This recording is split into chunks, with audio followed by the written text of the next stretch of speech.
안녕하세요. 신용 좋은 사람들의 신용상담사입니다. 채무 조정을 고려하시는 분들 중에 사내 대출을 받아 어떻게 해야 할지 고민하고 계신 분들이 많습니다. 복지가 잘 되어 있는 직장에서 근로하시는 분들은 시중은행보다 낮은 금리로 대출이 가능한 사내 대출을 이용하시는 경우가 많습니다.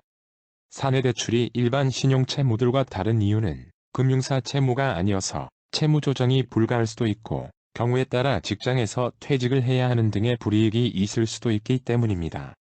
그렇기에 채무 조정을 하기 전 사내 대출을 어떻게 처리해야 할지를 고민하고 진행하셔야 합니다. 이번 영상에서는 사내 대출의 종류에 대해 알아보고 덧붙여 이러한 상황에서 채무 조정을 신청할 때 어떤 결과가 나오는지도 살펴보겠습니다. 우선 상담인의 상황을 간략히 알아보겠습니다. 상담인은 일주일 정도 연체가 된 상황입니다. 부채 총액은 1억 1천만 원이 있으며 그중 4천만 원은 회사 사내복지 대출입니다. 금리를 보면 일반 신용대출에 비해 사내대출이 금리가 굉장히 낮은 것을 알 수 있습니다. 재산은 임대주택 보증금 4천만 원이고 월세는 80만 원입니다. 상담인 가족관계는 본인과 배우자, 미성년 자녀 1명이 있는 3인 가구이며 부천에 거주하고 있습니다. 소득은 300만 원이며 배우자도 소득 활동을 하고 있습니다. 사내대출의 종류와 특징을 알아보겠습니다. 사내대출은 각 회사마다 규정이 다르고 형태가 다르지만 크게 세 가지로 분류해 볼 수 있습니다. 첫 번째, 사내 유보자금으로 대출하는 유형입니다. 복지 차원으로 사내 유보자금을 매우 낮은 저리로 대출하는 경우로 채권자는 회사가 됩니다. 두 번째, 사내 유보자금으로 대출이 되나 보증기관에서 보증을 하는 유형입니다. 사내 유보자금을 낮은 저리로 대출하지만 사고 발생을 대비하여 보증기관에서 보증을 하며 초기 채권자는 회사이고 보증사고 발생 시 채권자는 보증기관이 됩니다. 세 번째, 회사와 협약한 금융기관에서 대출하는 유형입니다. 회사와 협약한 금융기관에서 낮은 저리로 대출하는 경우로 채권자는 금융기관이 됩니다. 사내대출의 특징도 세 가지가 있습니다. 첫 번째, 급여에서 선공제되어 연체를 할 수 없습니다. 두 번째, 시중금융권 금리보다 낮은 금리로 제공됩니다. 세 번째, 채무조정 시 직장에 알려질 수밖에 없는 구조입니다. 이번 채무자는 직장에 피해 없이 진행하길 희망하고 있습니다. 사내대출이 채무조정에 포함이 될 경우 아무런 문제가 발생하지 않을 수도 있습니다.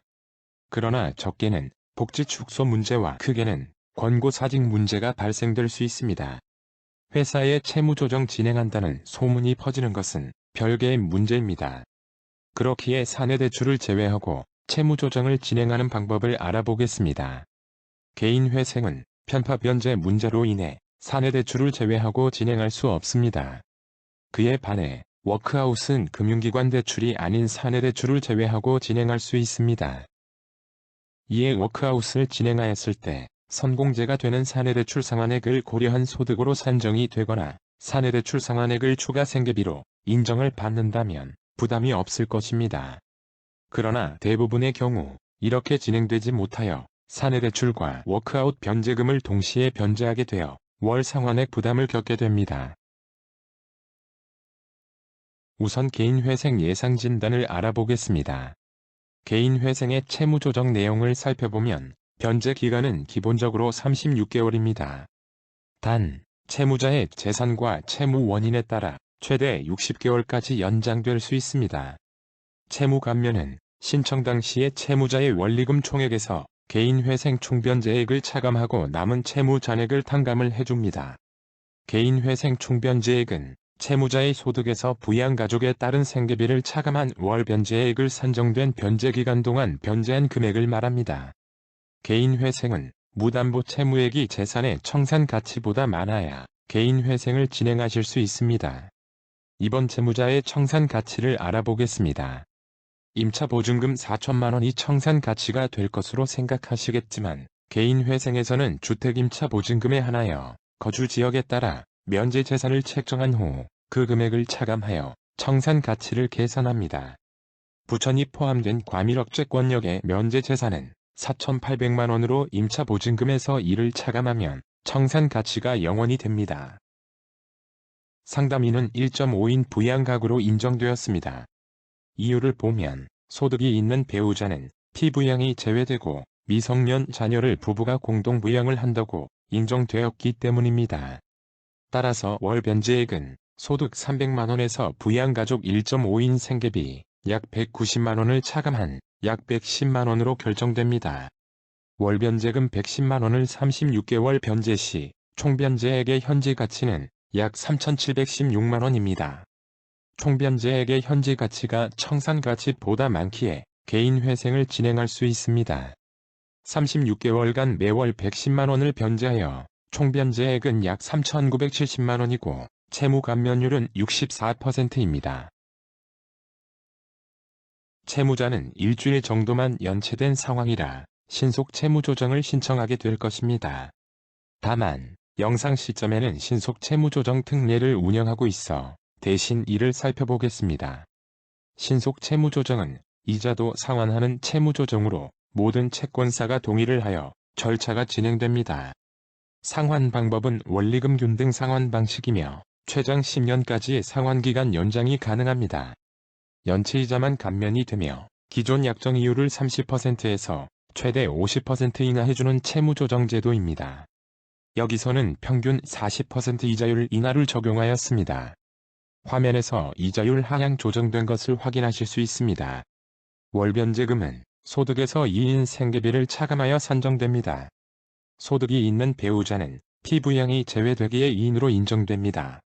월 변제금을 계산해보면 월 약 64만원이 예상되었습니다. 그러나 신속 채무조정 최장 변제 기간인 120개월로 하여도 월 변제액이 84만원으로 계산되었습니다. 이런 경우 생계비를 삭감하고 진행됩니다.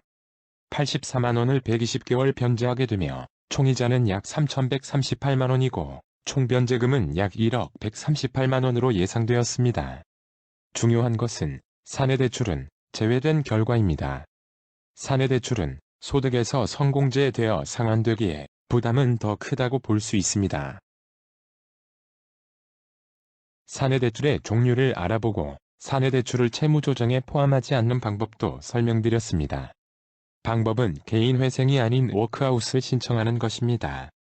다만 개인회생과 신속 채무조정의 채무감면의 차이를 보면 사내대출을 포함하여 개인회생을 진행하는 것이 유리합니다. 그러나 이는 이자를 납부하는 신속 채무조정과 비교해서 그런 것이고 3개월 이상 연체를 하여 개인 워크아웃을 진행했다면 채무감면 차이가 적어질 것입니다. 다만 회사에 채무조정 사실을 알리고 싶지 않아서 사내대출을 제외하려는 분들은 3개월 연체 시 추심이 걱정되기에 개인 워크아웃도 부담이 있을 것입니다. 무료 채무조정 진단은 신용 좋은 사람들 홈페이지에서 회원가입 없이 무료로 이용하실 수 있으니 많은 이용 바랍니다. 홈페이지는 영상 및 정보란에서 확인하실 수 있습니다.